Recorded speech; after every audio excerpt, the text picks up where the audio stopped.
فکری، سماجی اور دینی سوچ کو ایک اتقان عطا کر گئے ہیں۔ مولانا سماجی طور پر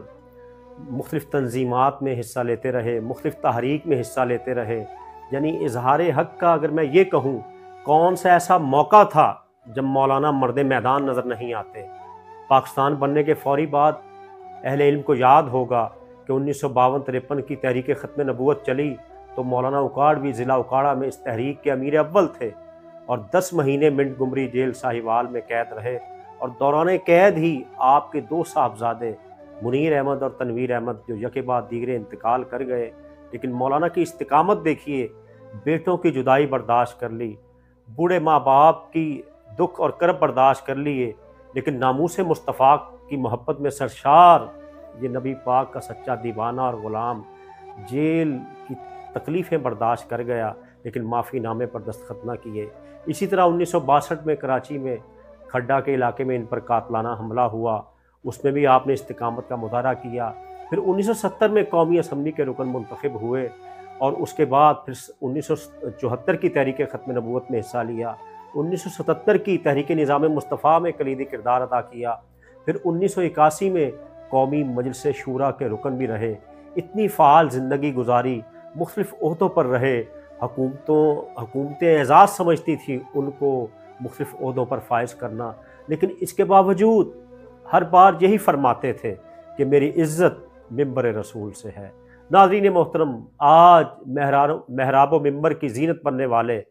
علماء کو اپنے بزرگوں بالخصوص مولانا اکاڑوی کا یہ جملہ یاد رکھنا چاہیے، ہماری عزت مختلف سماجی عہدوں میں نہیں، ارباب اقتدار کے ساتھ تعلقات میں نہیں، ہماری عزت ممبر رسول سے ہے، ہماری عزت نسبت رسول میں اتقان حاصل کرنے میں ہے۔ اور مولانا اکاڑوی کی تقاریر ایسے ممالک میں جہاں آپ تشریف لے کر نہیں گئے وہاں بھی گئیں، اور کہہ لیجئے کہ دنیا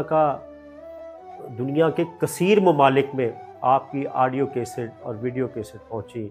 اور 47 سے لے کر آج تک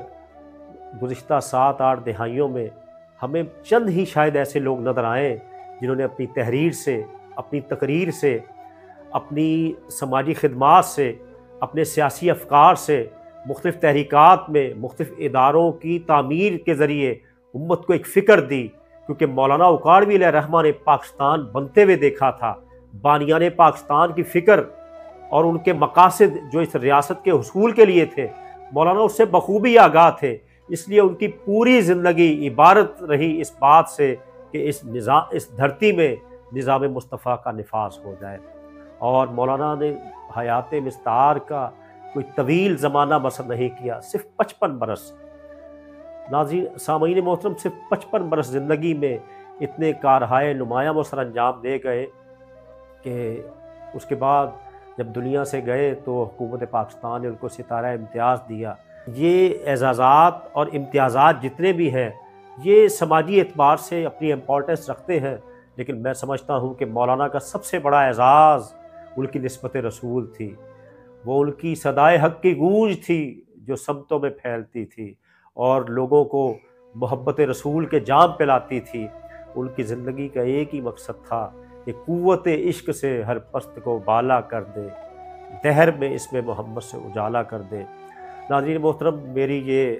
600 صفحات کی کتاب جو میرا تحقیقی مقالہ ہے، کراچی یونیورسٹی میں میں نے ان پر کام کیا اور پروگریسو بک سے یہ چھاپ دی ہے، ان کی حیات کی مختلف جہات کو آپ جب پڑھیں گے تو آپ کو اندازہ ہوگا کہ واقعی اسلامی ریاست میں ایک عالم دین کا کیا مقام ہوتا ہے،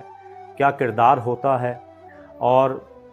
اس کتاب کو جب آپ پڑھیں گے تو واقعی آپ کو احساس ہوگا کہ ہم لوگ بالخصوص جو علماء کرام ہیں ان کا کیا کردار ہونا چاہیے، ان کو اپنی حیات میں کس کس جہت میں کس کس طرح کردار ادا کرنا چاہیے۔ اللہ کریم حضرت خطیب اعظم پاکستان مولانا محمد شفیع اکاڑوی علیہ الرحمہ کے علمی و فکری فیضان کو تا دیر جاری و ساری رکھے، اور جو خیر کا پودا انہوں نے لگایا ہے اس سے ہم سب کو کما حقہ فیض یاب ہونے کی توفیق عطا فرمائے۔ والسلام علیکم ورحمۃ اللہ وبرکاتہ۔